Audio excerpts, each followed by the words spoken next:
This is Pop Television, and today we'll be looking at democracy, governance, and politics in Nigeria. And we will be speaking to a former governorship candidate in Ekiti State, a former member of the House of Representatives, popularly referred to as Congressman Bimbo Daramola. You're welcome, Honorable. Thank you very much, sir. How are you, sir? I'm fine. It's been a year now that the Bola Tinubu administration came into existence. Has it justified the crusade of Emilio Khan and "I will hit the ground running" statements?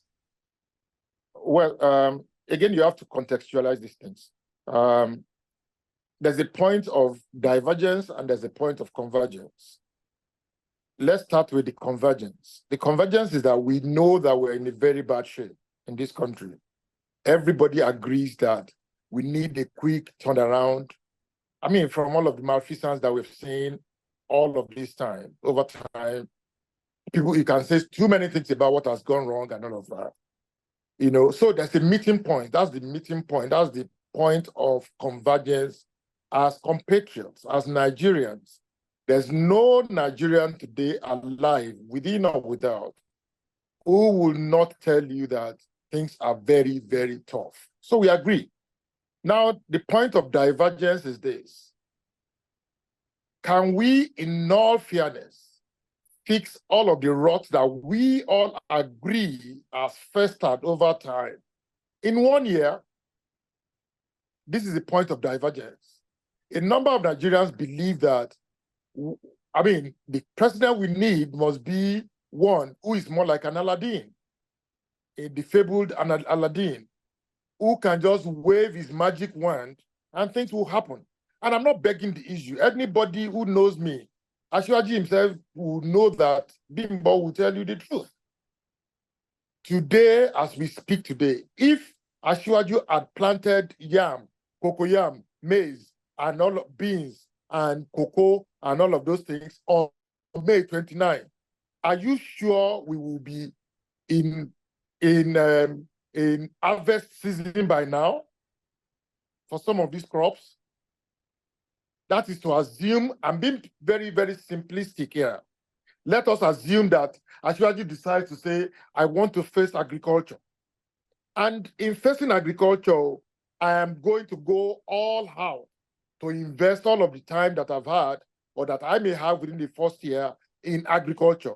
He will buy all the agricultural machineries, they will till the land, they will do all of those things in 1 year. It's not going to happen now. Don't forget that some of these things that we read about every day. I just read something about 850 billion allegedly, traceable to the central bank governor and all other forms of malfeasance that we have seen. My brother, are you, in all fairness, expecting that we would not have a tailwind after that flight? No, now. Now, is this the proper thing to say that, okay, we will expect or we should expect that is 1 year will be 1 year of do nothing? And I'm going to quickly tell you, it has not been 1 year, it's not been 1 year of do nothing. On Saturday, when I was doing my work, I passed through a stretch of road that leads to my church. It's around my area. Yes, the government before now, I think President Jonathan's administration and then President Buhari's administration had worked, I mean, they, let me not say wasted time trying to fix that stretch. It's probably about, maybe about 15 kilometers or 20 kilometers, but it is a very, very major artery coming from Kubwa to, if you don't want to go on the express, you want to just cut in and connect to Wuse too. Do you know that nobody fixed this road? They just kept on doing things. I mean, when it rains, my God, you can't pass it. It's totally impossible. With cars, not even with cars, with tricycles, okay? And today, if you don't mind, I'll send you the pictures.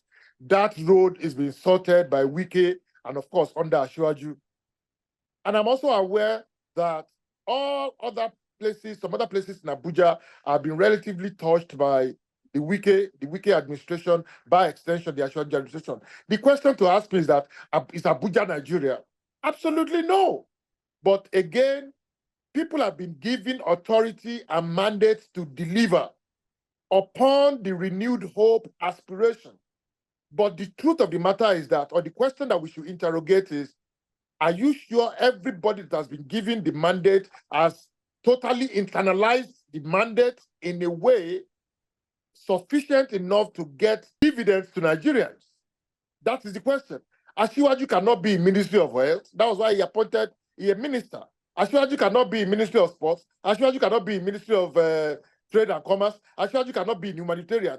That's why the Constitution gave him the authority to appoint ministers. And it's been said that this is the administration that has appointed the highest number of ministers. The question to now ask is that, how come a Wike is doing something and we're not feeling that in some other sectors?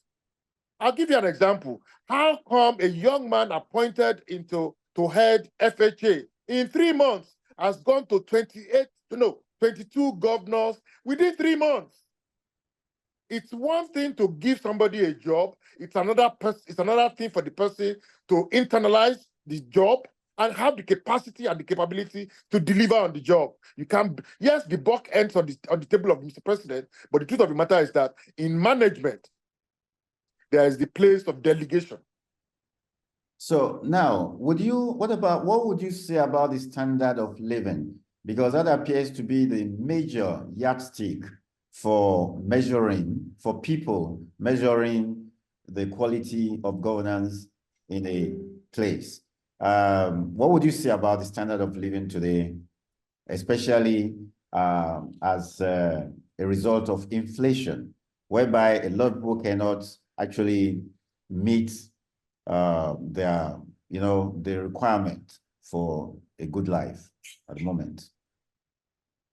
Well, like I said before, my brother, there's a point of convergence and there's a point of divergence. What you have just cited now with regards to standard of living is one of the points of convergence. We all agree that there are issues and all of that. But Yorubas will say something, only bitoti fakoto, so an economy that has hemorrhaged for this long, the central bank governor allegedly helped himself to the tune of 850 billion. And we're expecting that there won't be a backlash. And you expect that, okay, Ashwaji will get there May 29, and then he will wave a magic wand, and the 850 billion that was taken from an economy like that will suddenly bounce back. No, now. The standard of living is harrowing. I know, I'm feeling it. I buy fuel into my car, a car that probably will buy 25K, maybe 30K at the most when I fill the tank, as often as I do. Now I buy as much as 50K sometimes. My breakfast is, my chef at home here, will take maybe between 70 and 80,000 naira per month to make my meals. Meals for 2 or 3 people. I eat breakfast, I skip lunch, and I eat dinner occasionally. And all of a sudden, my bill has gone up. It now gives me a bill of about 100K. And sometimes I go like, and he goes like, Oga, got money. And I know transport from my house, when my driver doesn't take in, transport from my house, keke from my house, is no longer 500 naira. When they go and buy me diesel, keke is no longer 500 naira. Keke is 1,000 naira. There's no Indomie pregnancy. No, you have to wait. And so I believe this is the waiting period. And in this waiting period, my brother, it's going to be tough. At one event, I cited the example of medical doctors, particularly when they're trying to treat cancer. Once there's a tumor, you don't put ointments on it. Excision is the next thing. I don't want to start talking like an oncologist now, but the truth of the matter is that you have to take the tumor out. Once they say the breast of a woman has a lump or a tumor or something, you don't put aboliki on it now. So the woman goes in for surgery, The tumor is taken out. Once the tumor is taken out, and then a bit of chemotherapy, she loses her hair. She has to deal with the pain of the fact that her breast will no longer be natural. And of course, we men will protest about that. You understand? But the truth of the matter is that there's a price to pay for these things. That's what I'm saying. Once you make your choices, the next thing that follows would be the consequences of that. I'm sure that we're dealing with the consequences of the malfeasance and the ice that has gone forth over the past 8 to 10 years, particularly over the last 8 years. How come a government ran us so aground in the manner in which the former administration did? And we're expecting that, oh, we can just stroll, it's a stroll in the park now. No, it's not going to happen. We will have to bear it. I am sure that in another 1 year, my language will be different. I won't be saying this anymore. We are an indulgent people. We should strive as much as possible. In the midst of all of these things, I am told that the president is commissioning or flagging off some roads today. You understand? Okay, let me give you an example. Somebody only just got into government, mandated to supervise or superintend over the Ministry of Humanitarian Affairs. And within 6 months, or less than 6 months, look at what we have gotten there. You think he just came into that realization? That person came into that position saying to herself, oh boy, that's what we are seeing now. If that amount of money that is allegedly traceable to her had been invested into alleviating poverty and all of those things, even if or not unappropriated for or vied without appropriation, without National Assembly, we will see cut a little bit of slack. Considering that the fuel price today is about 5 times higher than what it was before the assumption of office of Mr. President, a lot of people are actually blaming the economic downturn to the sudden and immediate removal of fuel subsidy, even at the inauguration ground. Would you justify the action of the president? Okay, now, Yorùbá have a saying, lè máa bẹ babaláwo kó ṣoògùn ká fi survive fún wa, ká fi máa bẹ ọlọ́kùnrùn kó lò ó. Ọ̀kan lára mú líbẹ̀ o, ẹyọkan la máa mú nínú méjèèjì yẹn. You can't be begging the babalawo to make medicine for you to cure you of an ailment, and you are begging the patient again. Oògùn tí ò bá dẹ̀ jẹ́ owó ẹ̀ ní òtó. There's a price to pay.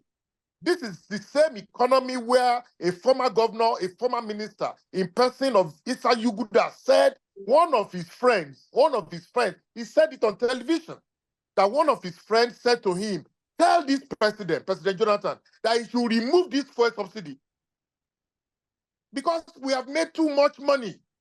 Sanusi said these things before. There was something I posted on my Facebook page today.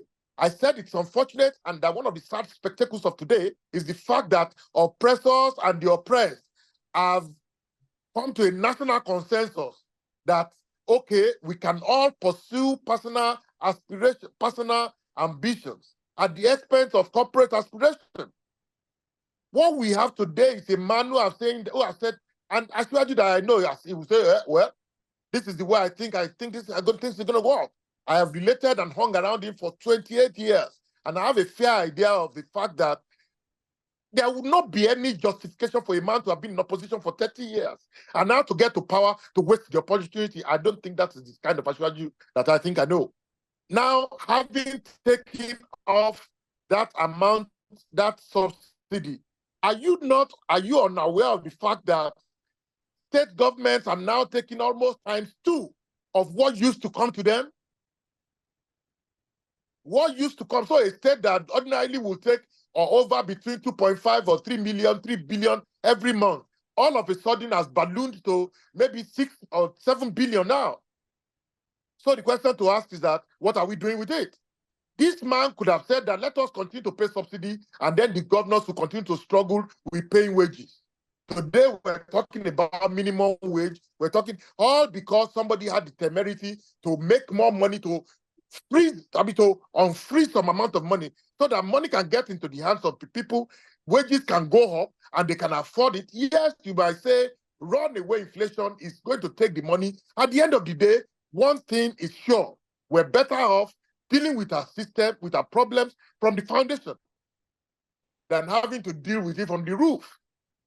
You just spoke about the increase in revenue of state government, but don't you think that the current foreign exchange rate also has made a mess, which has also impacted on the prices of goods generally, has also made a mess of this revenue you're talking about? Would you also not, this revenue, I mean, the exchange rate was about half of what it is today before the ascension of the present government. Don't you see this as another minus in the quality of governance of the present administration? Let us be very, very objective here. What exactly are we exporting? Our non-oil export as at 2022 was less than 2% of our total GDP. So Asiwaju will get to government in 1 year, and then there will be things to export. Because if you don't hand money in FX, how are you going to make the money? How are you going to make your naira to compete? That's what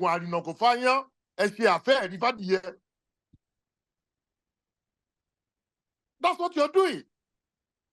You have done juju, powerful juju for cockroach. That do you, Mr. Cockroach, as you go out today, you will make, I mean, this juju will make sure that you will get something to eat. And then you have again done the same juju for the chicken, that any time that you see anything that passes you, you will see it. We're almost in a catch-22 situation. Up until, let me tell you this, let's not kid ourselves. Unfortunately, I'll digress a little bit. Unfortunately, how many people can go to the farms today where our farm produce can come out and we can export them? But let me come back to this question after that digression. Until we become a nation that is productive, that our economy is very intrinsically on our capacity to produce and export, both for local consumption and for exportation, we will have to struggle with this naira and the value of this naira. Go back in time when $1 or £1 was to 80 naira. Go and check what the situation was with our economy. We were producing cocoa, we were exporting. Today, the little that we can produce, we even export it and they send it back to us as refined chocolate bars. Apart from that, if you are talking about even the oil sector, are you not aware of the fact that they have agreed that Nigeria is losing 400,000 barrels per day? Did that start with Asiwaju? So if you're losing 400,000 barrels per day times $90, now times 365 days, that is what you're losing. You're not losing it as an economy, you're losing it for individuals to gain. Are you sure those individuals really want this government to succeed and then terminate their businesses, their lucrative businesses? My brother, there's a struggle. This administration will fight, and I've written to Asiwaju on this matter. It will have to fight headlong. This backroom war that is going on is not hot enough. He has to turn the heat on the buccaneers and the barracudas, who definitely will not want this economy to live, to rise. They won't. They are the ones funding the bandits. How can bandits access AK-47 and all those weapons if there's no big man showing them where to buy? Do you know where to buy AK-47, my brother? No. Aha! But I don't know. Who do you hold responsible for investigations and possible arrest of these people and curtailing of their activities? Not me, not you, because you are not in government. Are we not to hold the government responsible? Well, that is the truth. On that one, I will agree with you 100%. There are structures, there are security architecture. People have said it variously. Now, I was on television the other day. I heard on television that some of these things happening in the Northeast and all of that, that it's some people behind it, and legitimate. I believe so. The very first motion of the 7th Assembly House of Representatives was moved by me, and the title of that motion was "Emerging Threats to Internal Security and the Need to Set Up Department of Homeland Security." What did they do? I moved it on the floor. They said, please, don't talk about it. Don't talk about it here. We went to the executive session. They said I should withdraw the motion. I said I will not withdraw it. They appealed, they placated, they said, no, they may even be Boko Haram in the chamber. This one, that one. We repeated back to plenary. And they now said, Speaker Tambua, then now said, okay, Honorable Daramola, can you please tell us what happened at the executive session? And I said, well, there's something that Yoruba say. We don't, when you don't prune the branches of the Iroko tree, it's going to demand libation from you. You will pour libation. Now that day has come. It has proved very fortuitous, and what I said has become prophetic. I need to go and open a church now so that I can prophesy. I prophesied that it was going to get worse. And here we are today. So who will bail the cats? Oh, well, I believe that, on this one, there's no escaping it. President Bola Ahmed Tinubu has to now decide and tell himself that, man, I need to fight this battle. It's going to be a tough battle, no doubt. It's going to be a tough battle. And this is where we need national consensus behind this man. Once we tell him that, Mr. President, see us, we day for your back. What is there? Me, as I did like this, wallah, I can take that battle on. And we'll win it. We'll win it. The Constitution is on our side. The law is on our side. Anybody that wields a weapon, you are a criminal because the law is not on your side. But when our military people wield weapon and use it, the law is on their side. In government also, there's the power of will. There's the power of will. My appeal would be that the same will that Asiwaju used to prosecute opposition's agenda, to fight the battle for opposition to get into power, we need him to revive that energy now, to bring the same fervor, the same grit, the same capacity with which we fought national government, both military and civilian, to get to this day. It's been a long journey for Asiwaju to get to this point, but he shouldn't lose steam. He should pick up the gauntlet. We fought, some of us were bloodied and bruised and all of that, put our lives on line, and we're not tired. But we need that capacity back. This is the president. The buck ends on his table, and I know, the Asiwaju that I know, he has capacity to do so. So he needs to move in. Whether he could have been able to do that in 1 year, I may not have been able to tell, because it is clear that he may not have imagined that the wrath would be this many, or it would be this deep, or the strength would be this odoriferous. But the truth of the matter is that the second year provides him an opportunity to now go full blast and blast from all cylinders. You scored the government high in the area of infrastructure. What other areas would you say the government of President Bola Ahmed Tinubu has done well in the last 1 year? I also think that reasonably, I think, except for the fact that, we're getting a kind of resurgence now. Sheikh Sonny said that you never could travel between Aduna and Abuja before now. But now he now travels that road freely because the road is very well monitored and secured. My colleague, Honorable Ibrahim, who is SA to Governor Basani, now travels by road. I know that there are flashes of things happening in the Northeast that has not been totally taken down, but relatively, I think it's gone down a bit, a couple of notches lower, but that is not to say it's Uhuru yet. So that will show, maybe that should signpost on what to expect. And of course, the resources going to governments at the sub-national level, I think some of them are doing well with the application of those resources. I see the governor of Niger State with the kind of investment in agriculture. I see Governor Biodun Ibanji in some areas doing a whole lot of, intensifying efforts on roads and infrastructure and all of that. I commend him for that.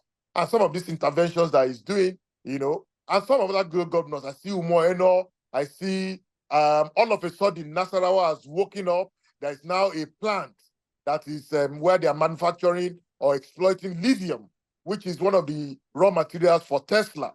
All of that, So I think the sun is going to shine again, but we just need all hands on deck, and we should stop the cynicism and skepticism and just saying that there's a permanent. People have taken permanent positions that nothing. I'm not too sure it's been 1 year of doing nothing. I don't think so. There are a number of things to be taken on, yes, particularly with guys who are gaming the system.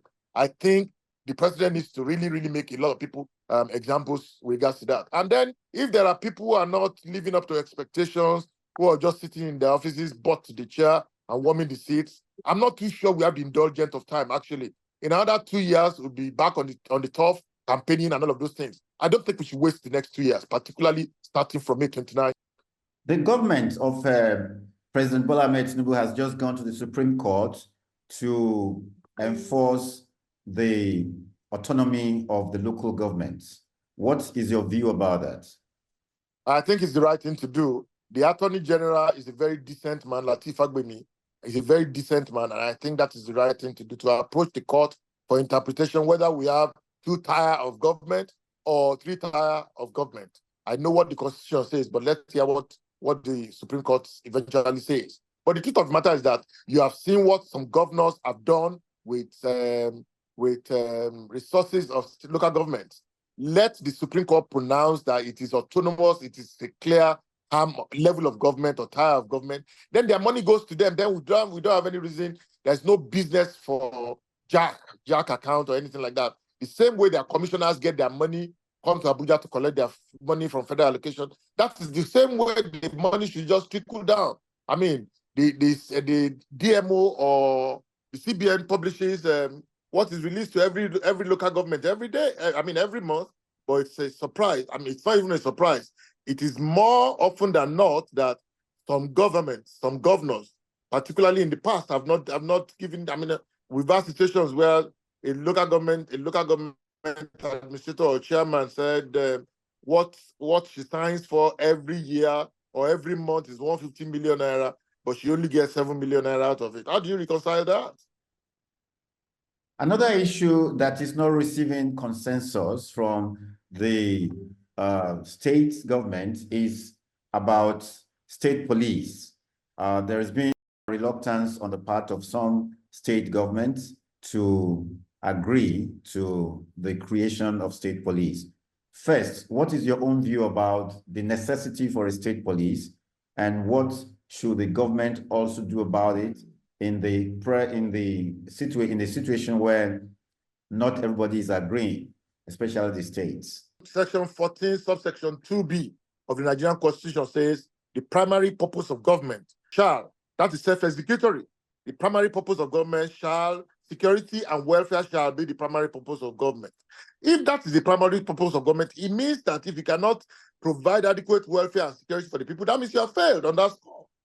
Yes, it may not be justiciable because it's in the section 2, fundamental principles and objectives of state. But the truth of the matter is that is what the Constitution says. Now, the question to ask is, how sincere are we? If the country is secure, everybody gains. And every rational government continually looks for ways to make sure that the citizens are safe. It's when the citizens are safe that they can function, they can be productive, that they can live well, they can apply themselves to constructive developmental works and all of that. Let me give you an example. 9/11, when 9/11 happened in the United States of America, that was what led to the establishment of Department of Homeland Security. And then a new travel architecture and protocol was introduced in travels around the world, particularly in the United States. Up until 9/11, we didn't have TSA, transportation, security, something. It's called TSA in the United States. They have taken over how to manage people who come into the United States and who leave the United States by the borders or through the borders. That is being responsive.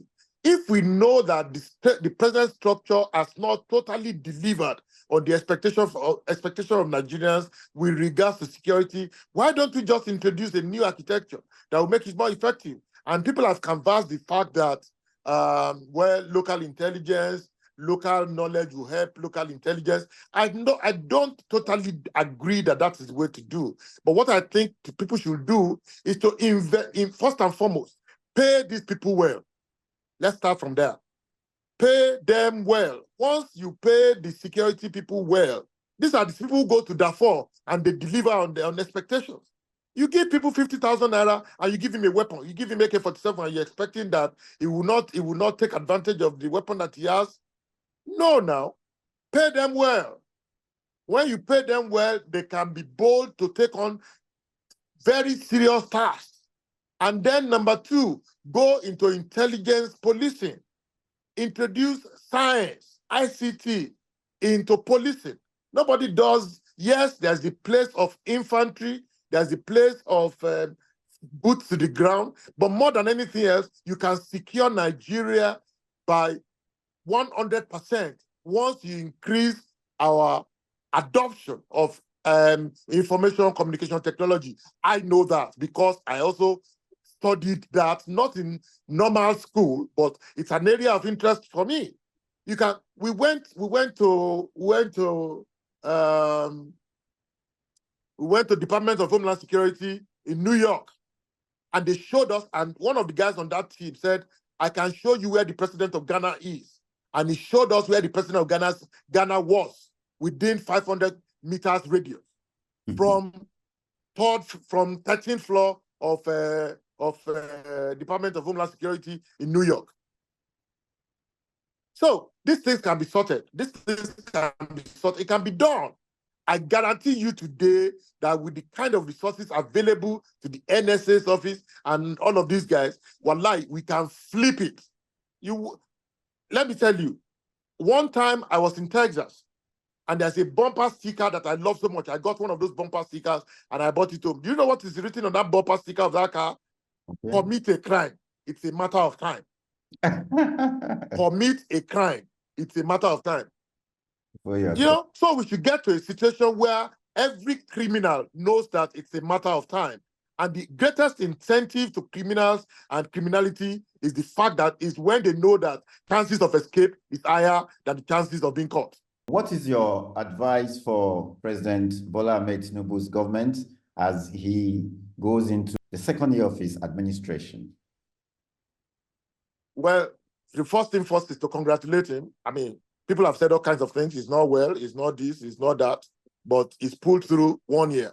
What I now expect that 1 year is a long time enough, is a long time, it's a long period, good enough for you to have been able to see what you didn't see either to what you didn't have what you were not privy to over the past years. Now you're sitting in that chair, you've been in that office. So you have at least 85% additional knowledge. And so it is time to hit the ground running, like they say. It is time for the boots to begin to pound the ground. Now we cannot, by this time next year, there won't be excuses. It may not have turned around this country, just the way we wanted. Nobody could have, and nobody would have, but by this time next year, we should not be even making this kind of excuses in the manner in which we have. We should be saying that thus far, he has acted well. He can still do much more within the next 1 year before the campaign's coming. We've been speaking with former governorship candidates in Ekiti State and former member of the House of Reps, popularly referred to as Congressman Bimbo Daramola. Thank you for your time, sir. Thank you so very much. I appreciate the good job you're doing. I'm impressed by the quality of presentation, and we hear good things about it. Please keep it up. People of the Fountain.